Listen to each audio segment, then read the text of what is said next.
একসময় যে অর্থ আটকে রেখে ইরানের উপর চাপ সৃষ্টি করেছিল যুক্তরাষ্ট্র, সেই অর্থেরই ৬০০ কোটি ডলার ফেরত দেবার দাবি উঠেছে এখন। শুধু তাই নয়, তেল খাতের নিষেধাজ্ঞাও তুলে নেওয়ার ঘোষণা দিয়েছে তেহরান। তবে কি বহু বছরের সংঘাত পেরিয়ে এবার নতুন সমীকরণে হাঁটছে ইরান ও যুক্তরাষ্ট্র?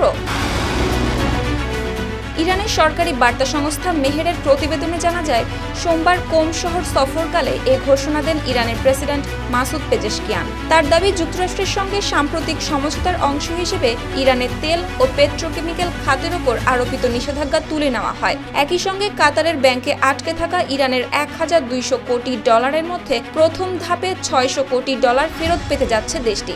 তিব্বত লাক্সারি সো, বাংলাদেশের রূপ।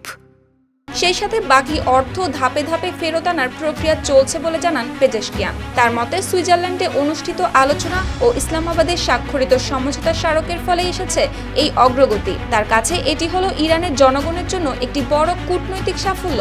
পাশাপাশি যুদ্ধের সময় ইরানের জনগণ, সশস্ত্র বাহিনী ও সরকারের ঐক্যের প্রশংসা করেন প্রেসিডেন্ট পেজেশকিয়ান। তিনি বলেন, যুক্তরাষ্ট্র ও ইসরায়েল অর্থনৈতিক ও সামরিক চাপের মধ্যে ইরানকে দুর্বল করার চেষ্টা করেছিল, তবে সফল হয়নি সেই পরিকল্পনা। একই সঙ্গে তিনি জানান, ইরান পারমাণবিক অস্ত্র তৈরি করতে চায় না। দেশটির পারমাণবিক কর্মসূচি শান্তিপূর্ণ উদ্দেশ্যে পরিচালিত হবে এবং আন্তর্জাতিক প্রতিশ্রুতির মধ্যে সীমাবদ্ধ থাকবে বলেও আশ্বস্ত করেন তিনি।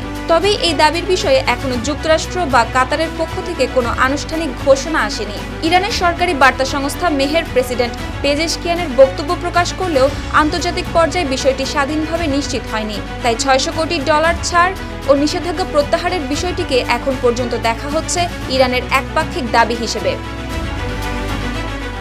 শুক্তি রায়, RTV।